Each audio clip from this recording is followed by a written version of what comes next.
Welcome, and thank you so much for joining us. This is the Clint Womack Real Estate and Finance Show on 860 AM, Utah's Big Talker. Join us here every Saturday and Sunday morning from 7 to 8. I'm your local advocate for real estate and finance, and I'm here to bring local professionals to you and bring you the timely truths for the Salt Lake City market. Got a very special show planned for you today. We have Thomas Wright, president of Summit Sotheby's International Realty for all of Utah. We've also got Brian Rothschild, a local bankruptcy attorney. And we're very excited for the show today and so glad that you've joined us. If you missed our show last week, we talked about VA home loans, reverse mortgages, and title insurance. Please visit our Facebook page at facebook.com/Womack Radio to get a listing and a link to last week's show if you missed it. Our first guest here today is Thomas Wright. I've got a whole list of things, a whole page of amazing information and amazing biography that Thomas has done, and it's such a pleasure to have you on the show today, Thomas. Thanks for having me on. It's a pleasure to come in and talk about real estate with you, Clint. Yeah, we're excited to have you on. We've before we get too deep into the real estate, tell us a little bit more about yourself, Thomas. Well, I'm a Utah native. Was born and raised in Utah. Spent most of my life here, and just love it. I'll really like it a lot. I'm a product of the public schools in Salt Lake City, and I attended the University of Utah, and then stuck around and have worked in a variety of real estate capacities, and just enjoyed promoting Utah and helping Utahns with their real estate and mortgage needs along the way. Very cool. It's one thing about this show is we're really trying to make a local presence here in Utah, and it's so great to have people that are from Utah and that love Utah. Where'd you grow up? I grew up on the east side of Salt Lake City, up near Hogle Zoo, and I went to Indian Hills Elementary and Clayton Junior High, and then East High School. And so that's kind of been the area that I've lived in. I live there now with my family.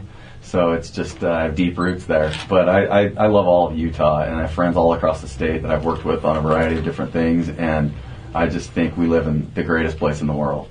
Pretty cool place. I understand you're out in Park City. What are some of your favorite things about Salt Lake City and Park City and just Utah in general? Well, just the scenic beauty. I mean, this morning to wake up to have, a fresh coat of snow cover these mountain peaks on the Ochre Mountains on the west side and the Wasatch Range on the east, and you just look around you and, it doesn't matter how long you live here, you never get used to seeing that scenic beauty. But then the outdoor lifestyle I think we have is really second to none, whether you want to hike or bike or fish, or you just want to go on a scenic drive, or you want to ride your motorcycle up one of the canyons, you want to go skiing or snowboarding with the family. And there's just so many things that you can do, and they're all so accessible and so easy to access.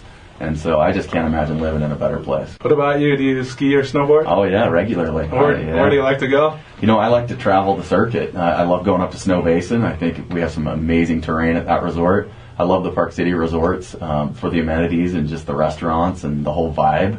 But then on powder days, there's nothing like Snowbird and Alta, and I grew up skiing at Solitude in Brighton, and I love going down to Sundance as well. So you can invite me to any one, Clint. I'll be there. Have you ever heard of the Deep Powder Pass? No, but I'd like to know more.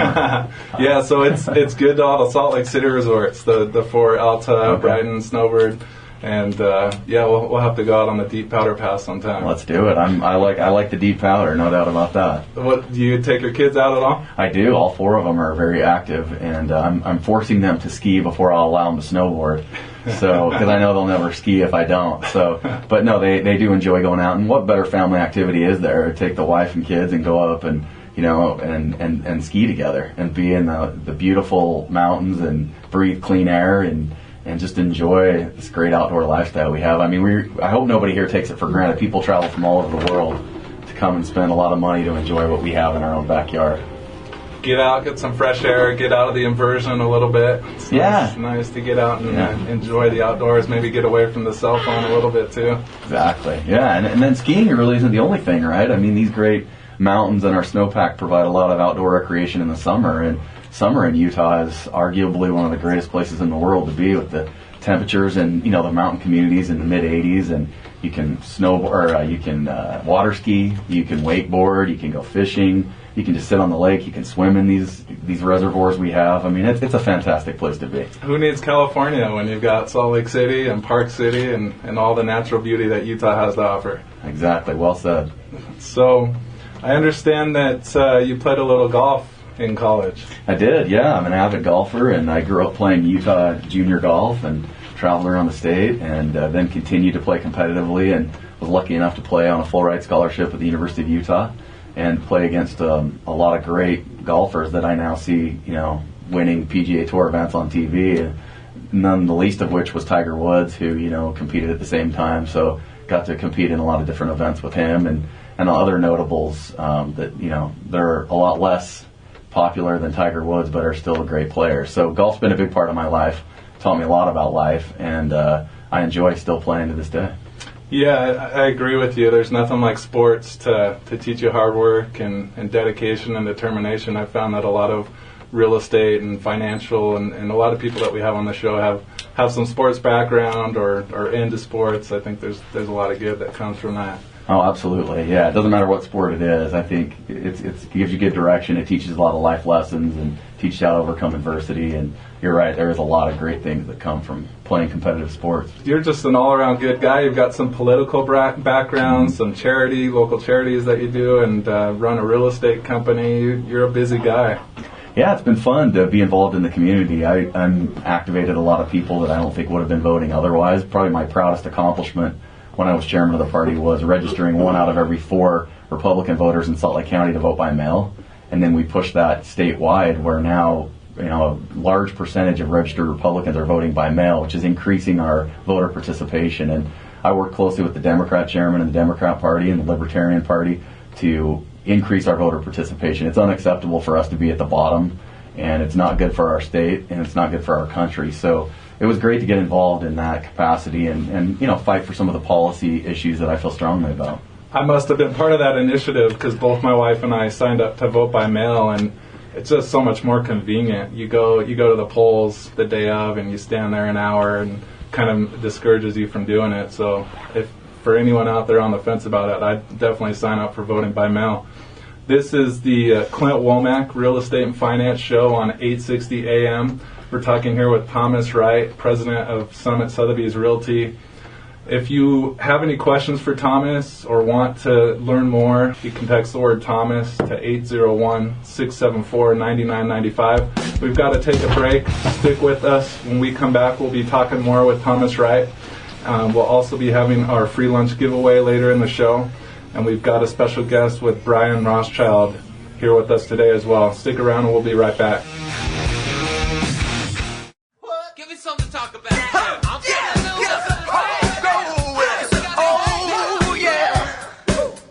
Thank you for joining us again. This is the Clint Womack Real Estate and Finance Show on 860 AM, Utah's Big Talker. We're talking here with Thomas Wright, president and principal broker at Summit Sotheby's International Realty.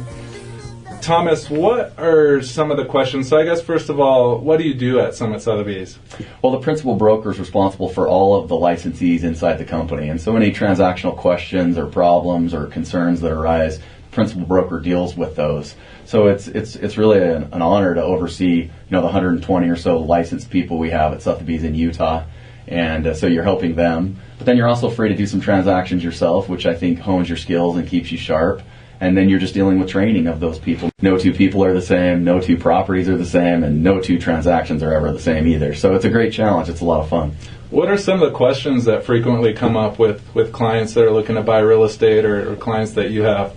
Well, I think with buyers, the biggest questions always arise for how much they can afford, how the process works. I think there's still a lot of misunderstanding with first-time buyers and people who have transacted before about the order of the transaction. It seems like people want to go look at real estate and they fall in love with real estate if they haven't, gone yet to their mortgage lender, or they haven't talked to any people about what they can afford and how the timelines lay out. And then I see people make the mistake of falling in love with the property and thinking that they need to do some due diligence before they make the offer, and then they lose the property to somebody who understands that due diligence is part of the process after the property is under contract, after an offer has been accepted. So I think getting with a realtor who's experienced, who understands the market, can really save people a lot of heartache and a lot of headache because they can explain the process to you and make sure you understand how it all works. Yes, and Thomas Wright has my highest recommendation for realtors. He's with Summit Sotheby's. They kind of represent the luxury brand of real estate in Salt Lake City, but they also do any other transactions that come their way.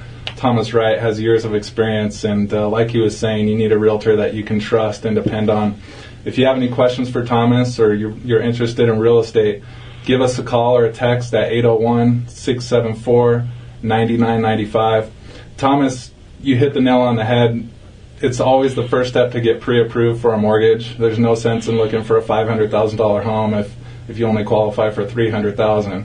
Yeah, or vice versa, right? Sometimes people are out looking thinking all they can afford is $300,000, and in reality, $500,000 is an option. And of course, nobody advocates that somebody buy something more than they want or more than they can afford. But the lending guidelines, help people understand what budget range they should be looking in as far as a monthly payment is concerned. So it gives you the freedom and the flexibility, and I think people wait too long. And we see a lot of clients that put properties under contract and then they go try to find a mortgage, and that's fine, that works, and I'm sure it's worked for a lot of people, but it sure is better to do it the other way and put your ducks in a row. It makes you a more competitive buyer, and it makes you more confident, and it'll make the process a lot easier. And going along with that, not all lenders are created equal. You have pre-approval letters from one lender that's good as gold, and then sometimes you get another kind of rough quasi pre-qualification letter from another lender that might not have addressed all the issues up front. So I think it's really good to go to a lender that you can trust, that will resolve all of those issues up front. They can pull your credit and look if there's any issues on credit, run a good thorough income analysis, and make sure that everything's lined up. So when you make that offer, you're good to go. Yeah, it's really a team effort, right? I mean, the realtor plays a role, the mortgage loan officer plays a role, the buyer plays a role, and having a good team on your side is invaluable, and it can really produce a great result. So, I give you a high recommendation too, Clint. I hope people give you a call. Very cool. Yeah. Well, what do you have any transactions that you've recently done that come to mind? Any memorable experiences or transactions?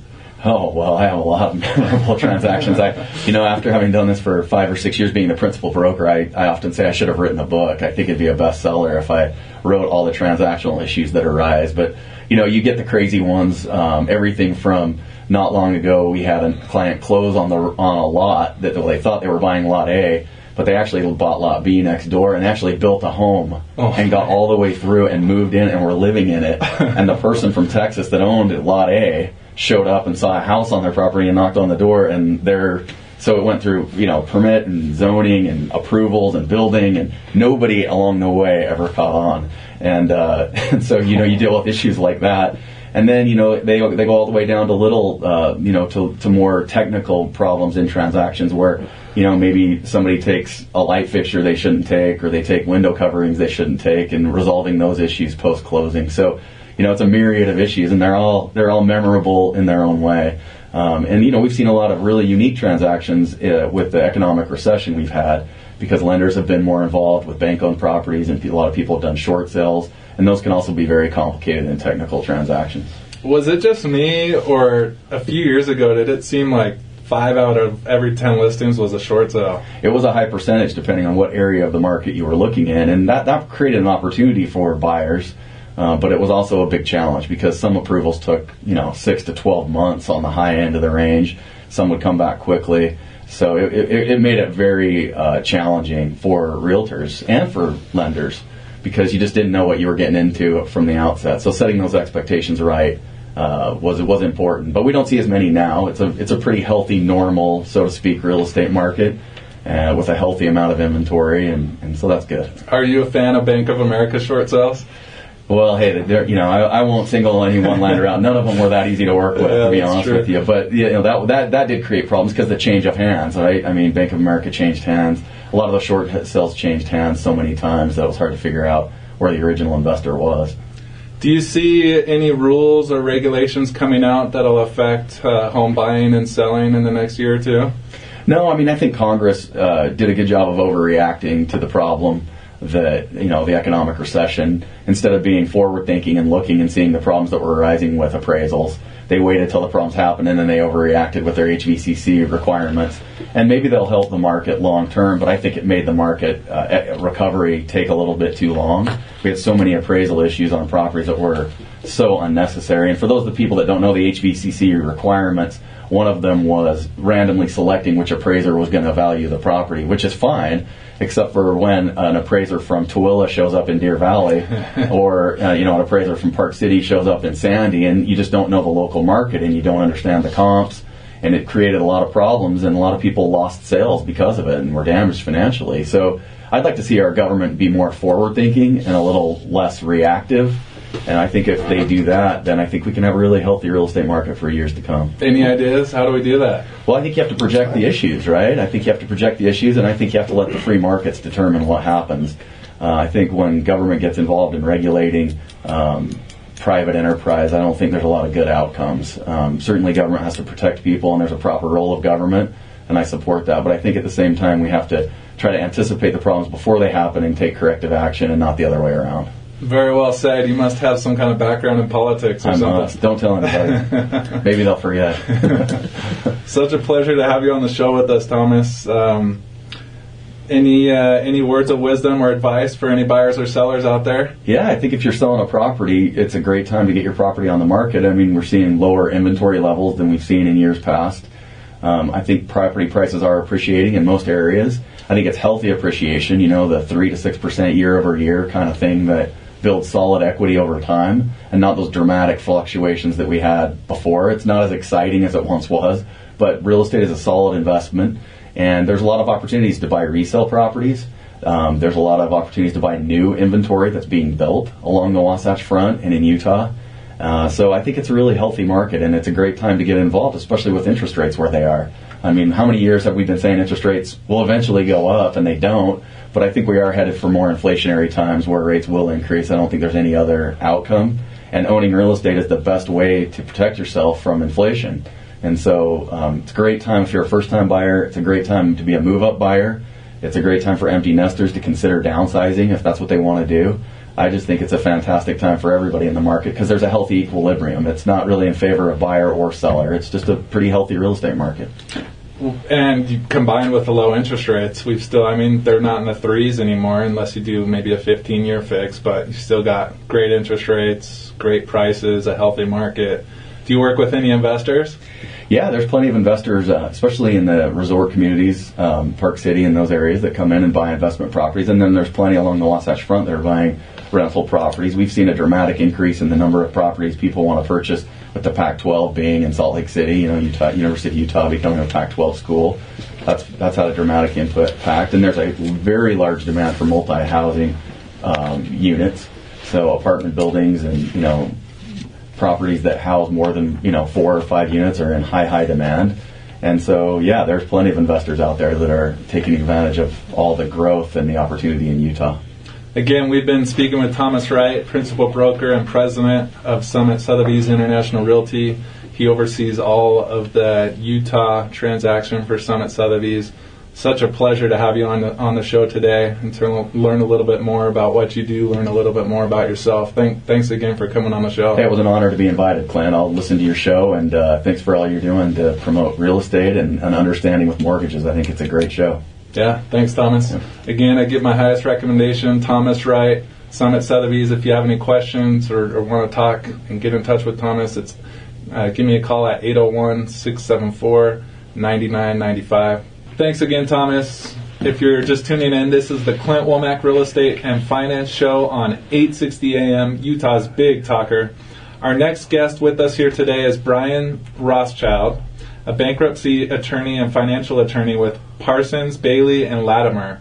Such a pleasure to have Brian on the show with us. He has years of experience in bankruptcy law, actually from Utah, a local guy, and to support our local show here.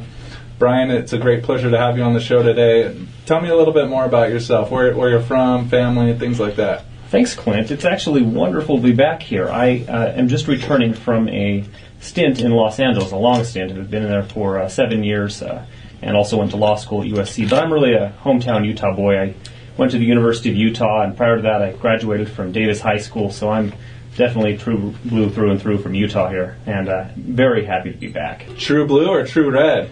Sorry, true red.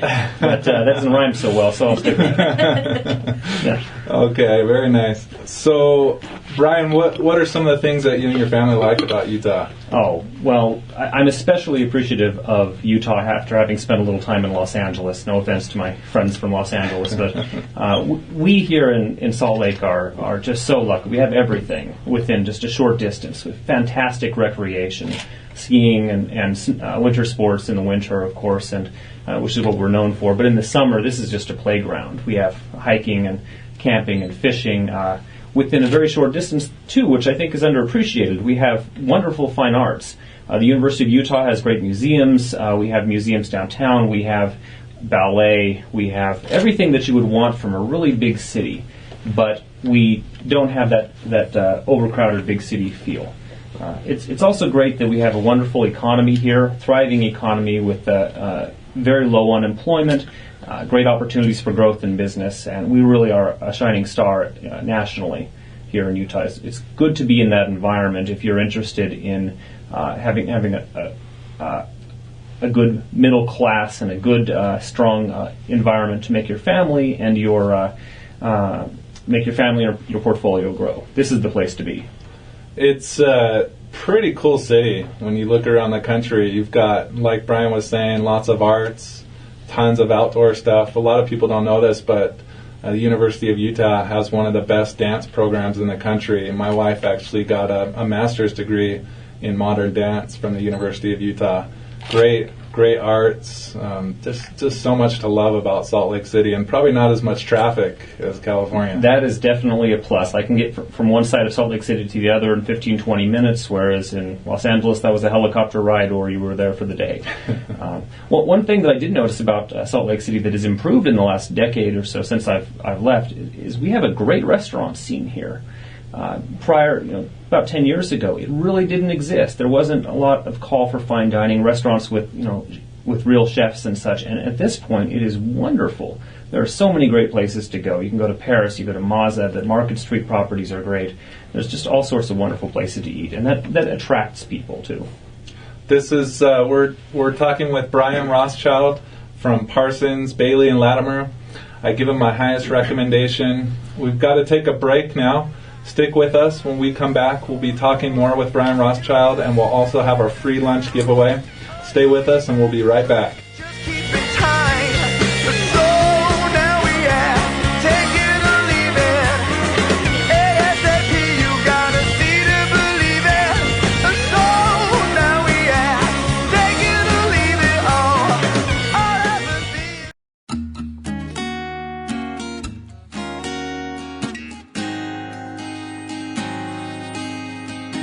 Welcome back.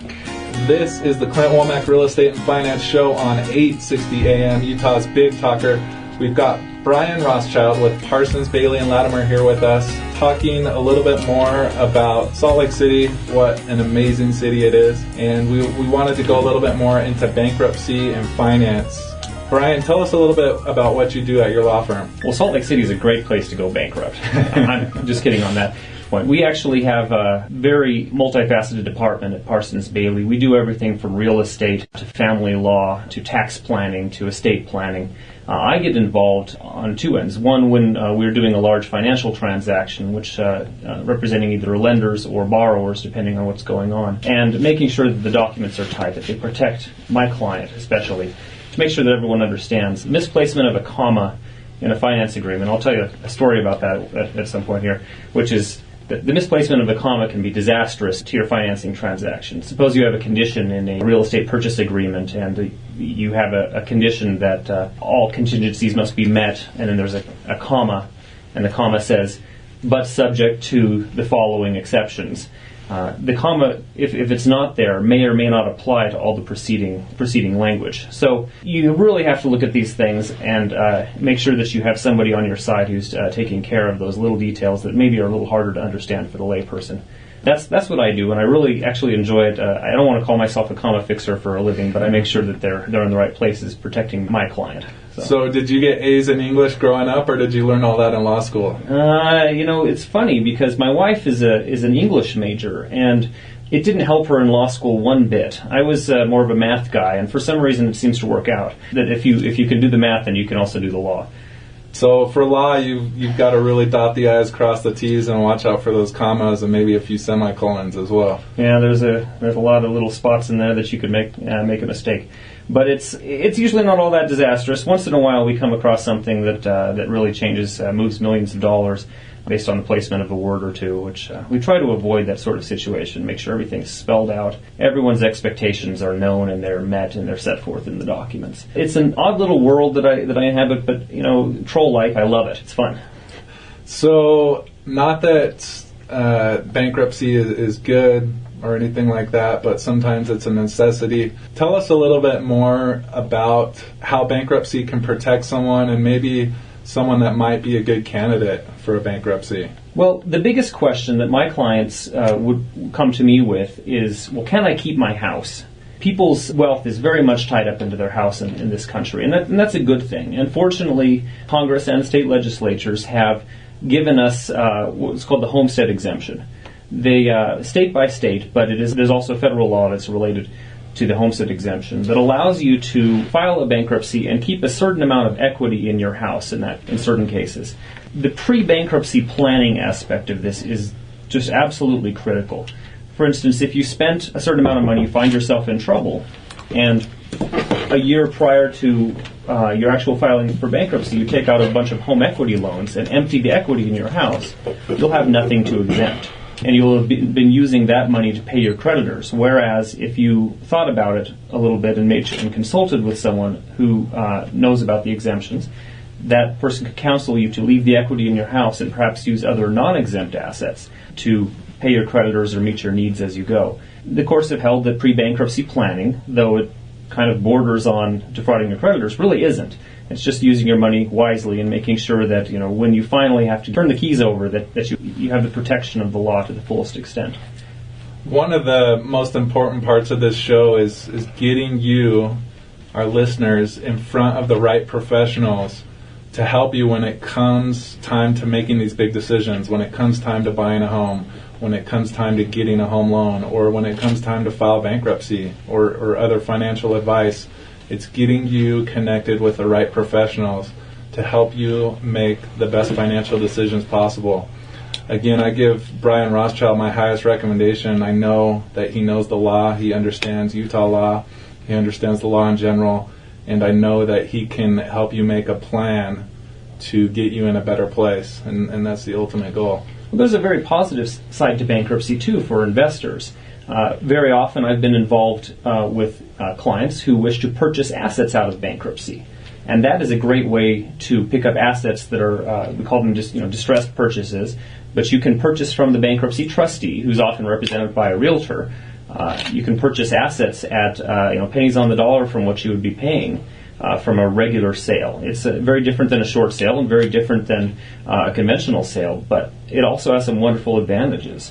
The Bankruptcy Code has protections for buyers in that case who come in good faith and purchase assets from the bankruptcy estate, and they get certain protections on their title as well against claims from previous holders of the real estate. There's some wonderful assets and wonderful investment opportunities to be had out of a bankruptcy estate. But again, there are also pitfalls and traps, and it's important that you get someone who can navigate and make sure that you get the full protections of the Bankruptcy Code and other laws that are applicable. If you're an investor out there that's interested in learning more about buying distressed assets, I can get you in touch with Brian Rothschild. Text the letters BK to 801-674-9995. Again, the letters BK to 801-674-9995. I also have access to a book called From Bankruptcy to Prosperity. If you'd like a free copy of that book, text the words prosperity to 801-674-9995, or I can get you in touch with Brian Rothschild. I know that there's some famous people out there that have filed for protection under bankruptcy and then went on to flourish. I think Donald Trump and several other people have filed for this. Bankruptcy is actually a very quintessentially American process because we believe in fresh starts. We believe in reinventing ourselves. We believe that the debtor shouldn't be put in prison. That's a very European idea, is debtors' prisons. And in the United States, we've created a system where you can just say, I give up and walk away, and at least as to most debts, you can move along with your life and start over, which is a great thing because it doesn't chain people to their old debts and their old lives and old mistakes. It gives a certain amount of cushion for taking risks, and taking risks, as we know, is how you eventually, you take enough risks, you will eventually succeed. And I'm sure each of your cases is a little different. I'm sure the circumstances leading up to the cases, you've got illness, job loss, death. I'm sure most of your bankruptcy cases are a little different, and that's what I love about the system, is it allows you to overcome some of these trials, sometimes that aren't even your fault, and be able to pick yourself up, pick up the pieces, and be able to flourish again in the future. That's right. Each day, what I love about my job especially is each day I walk in and there is nothing that I've dealt with before. It's all new every single day. Everyone's story is different, just like every piece of real property is different. And every person has their own issues and their own sets of interesting circumstances that led them to where they are today. But the neat thing is that everyone also has an opportunity to reinvent themselves and to move forward from whatever their prior debts were.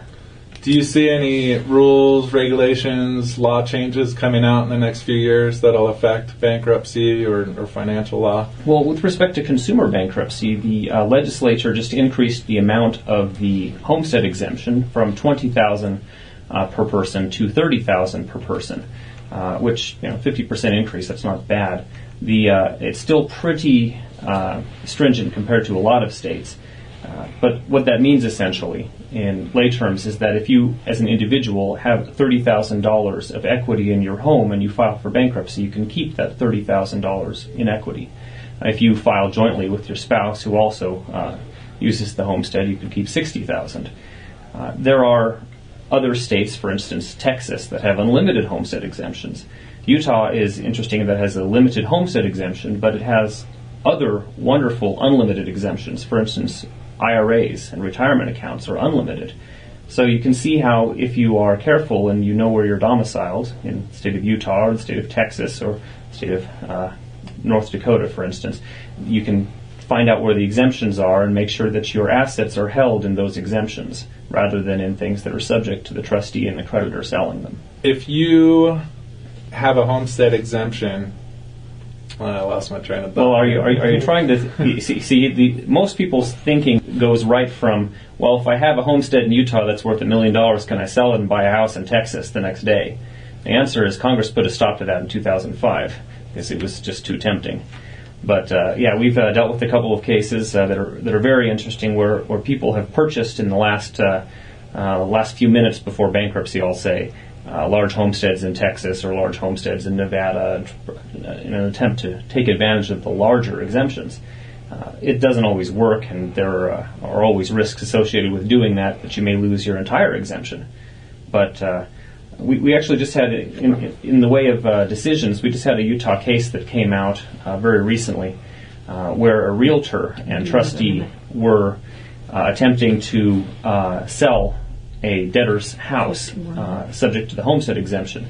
They sold the house, but the debtor put up so many struggles that it cost the trustee a couple $100,000 to get the whole transaction taken care of. And the question was whether the trustee could take away and charge the debtor's homestead exemption and take it away. And the answer is no. It's sacrosanct. It is absolutely sacred. You cannot touch that homestead exemption, and it's the debtor's, and it's for the debtor's protection, not for attorney's fees, not for trustees' fees, nothing else.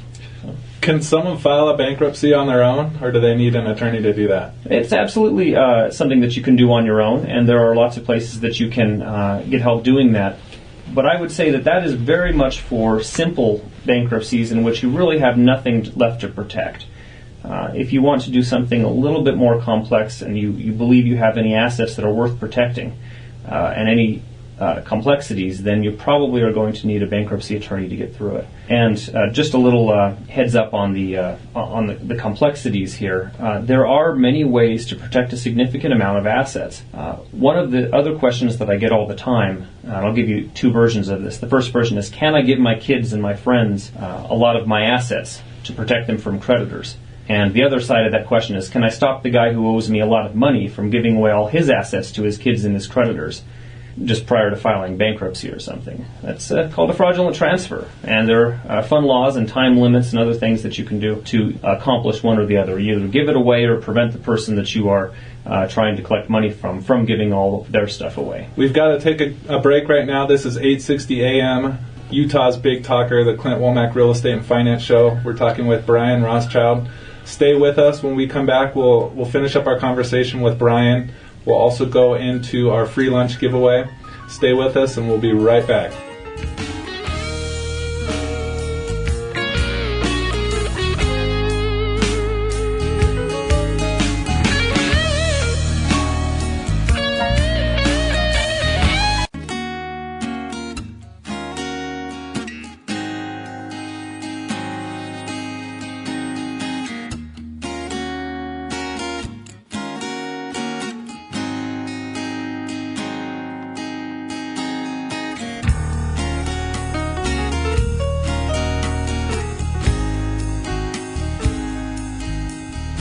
Welcome back. This is the Clint Womack Real Estate and Finance Show on 860 AM, Utah's Big Talker. We've got Brian Rothschild with Parsons, Bailey, and Latimer here with us, a bankruptcy and finance attorney. Brian, it's so great to have you on the show. Before we wrap up, tell me a little bit about one of your favorite cases that you've had. Well, it's neat to be here, and let me tell you just something that I handled not too terribly long ago, which was a lot of fun. We had a client who was a urban redeveloper type. The client built a large condo complex, and it actually held two pieces of property right next to each other. And it wanted to have a parking garage. By city ordinance, it was required to have parking for all the residential units that it was building. So rather than build a parking garage, it sold the lot to a developer that was going to build a parking garage. The developer wanted to build a much larger parking garage, but my client sold the property subject to a real condition, it's a covenant within the deed that said you must build and maintain a certain number of parking spots for my client on this property. Well, unfortunately, the developer that purchased the parking garage side went bankrupt before anything was built. So there was an unpaved lot sitting next to a large and completed condo complex. And the city said, you cannot sell those condos, you can't even rent them until you have parking spaces for all of them. So here's my client sitting there in the middle of, with construction loans coming due and everything else happening, and unable to sell the parking spots. So we did a little negotiation dance with the city, and they allowed us to at least rent the units. And then we went into the bankruptcy court and fought for our client's right to build a parking garage, right to compel the bankrupt estate to build a parking garage. And it's a very weird legal question, because in bankruptcy you're supposed to have dischargeability. You're supposed to be able to walk away from your debts if you surrender your assets. Can you force somebody in bankruptcy to comply with the real covenant, or whoever buys the property from the debtor? Can you compel them to build the parking garage on top of the land that they got? Well, they got that land essentially for free because of the covenant to build a parking garage on it. Well, the answer is yes, we compelled them, and we did it very effectively. It's a very it was a very long and tedious negotiation, but we managed to get the developer to build just enough spots to accommodate us, and they were forced to give them all to us, even though they wanted to sell them to other people in the downtown area. Just one reason that once you step into the bankruptcy world, you're really kind of on Mars. It's a very different type of world. Your normal contracts go out the window, and the normal rights that you would have are really subject to a lot of other considerations, different law, and you need someone who's a specialist, someone who is not afraid to deal with the bankruptcy court, the trustees, the other professionals in the bankruptcy system. If you're like most people, you probably don't know the full legal aspects behind a covenant and deed restrictions and all other types of legal terms that Brian's talking about. And that's, like he said, the number one reason why you need a professional to help you navigate those difficult paths and to help you come out better than when you started in the bankruptcy process. Now, that's what Brian Rothschild is for. He's a bankruptcy attorney. He can help you navigate those. those issues and help you come out on top. So Brian, before we wrap up here, just wanted to pick your brain a little bit more and ask you, what advice do you have for a potential client? Well, whether the issue arises in business or investing or in litigation, really you have decisions to make, and bad decisions come from failing to properly assess risk or failure to properly appreciate what the costs are. And those two things change, but they change very differently. Risks change very quickly with every little development. I give Brian my highest recommendation. Again, if you have any questions for Brian about bankruptcy, text the letters BK to 801-674-9995. We'll get you in touch with Brian if you have any questions about that. Right now we're going to go into our open house segment. We've got 6 open houses that we'd like to share with you. The first one is at 902 West Berkeley Drive in North Salt Lake. It's listed for $184,500 and listed by Remax Metro. That house is open on Saturday from 10 a.m. to 2 p.m. The next open house we've got is at 11084 South Topview Road in South Jordan in the Daybreak subdivision. The home is listed for $318,900 and is listed by Coldwell Banker Residential South Valley. That house is open on Saturday from 11 a.m. to 4 p.m. The next open house we've got is at 1953 East Claiborne Avenue in Salt Lake City. That's in Highland Acres. The home's listed for $369,900. That home is listed by Equity Real Estate Professionals and is open on Saturday from 2 p.m. to 4 p.m. Now is our free lunch giveaway segment. We're excited this week to have a free lunch giveaway by Blue Lemon. I haven't personally been there, but I understand they have a couple locations around the valley. I hear that the raspberry chicken salad and the artichoke spinach dip with pita bread is to die for. So we've got a free lunch here, a gift card to Blue Lemon. Text the words free lunch to 801-674-9995. Again, text the words free lunch to 801-674-9995. We'll get you that free lunch to Blue Lemon, and you'll have to tell us how it is. And I think I'm going to have to go by there soon so I can give an even higher recommendation for Blue Lemon. To finish up here, we've got 3 more open houses. We've got another open house at 9664 South, 2810 West in South Jordan. That's at South Point, listed for $395,000 by North Star Realty. That house is open on Saturday from 1 p.m. to 4 p.m. We've got another one in South Jordan at 11653 South Groves Crest Drive. That's listed by Equity Real Estate Solid, listed for $775,000. That house is open on Saturday from 12 p.m. to 3 p.m. And our last open house is at 132 North Deer Run Lane, listed for $381,000. That's in Tanglewood in Layton. That's listed by Remax Metro. That house is open on Sunday from 1 p.m. to 4 p.m. If you have any questions about any of the open houses, or you'd like to schedule a time to go with a licensed realtor to answer your questions and help take you through those open houses and maybe even make an offer on our house, send a text message to 801-674-9995. Text the words open house to 801-674-9995. I just wanted to close the show today with a quick story about myself. It's a story that hopefully has a point and hopefully portrays some kind of good message and positive vibe. We had Thomas Wright on here earlier today, and we were talking about athletics. Athletics was a big part of my upbringing. When I was 8 years old, my dad thought it would be a good idea for me to get in the Guinness Book of World Records for push-ups. So every night I would do 300 push-ups and try to gradually do more and more push-ups. I think the record was 3,000 or 4,000 push-ups by someone over in China, I think. But the moral of the story is I gradually got better.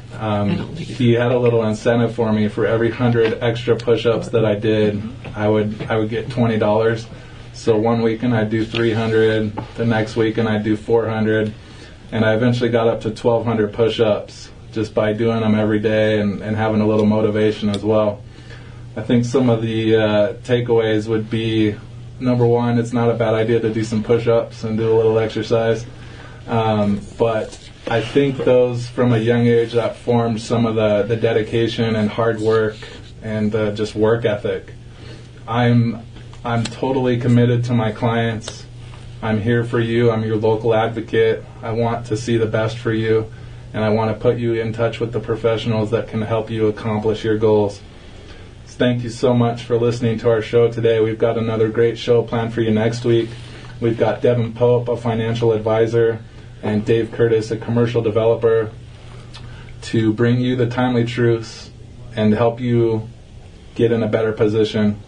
This is the Clint Womack Real Estate and Finance Show on 860 AM. Thank you so much for listening. Tune in again next week at 7 a.m. on 860 AM, Saturday and Sunday. If you miss our shows or want to like us on Facebook, go to facebook.com/Womack Radio. Womack is WOMACK. That's facebook.com/Womack Radio. Become a fan, like us on Facebook, and tune in next week. Thanks again, and we will see you next week.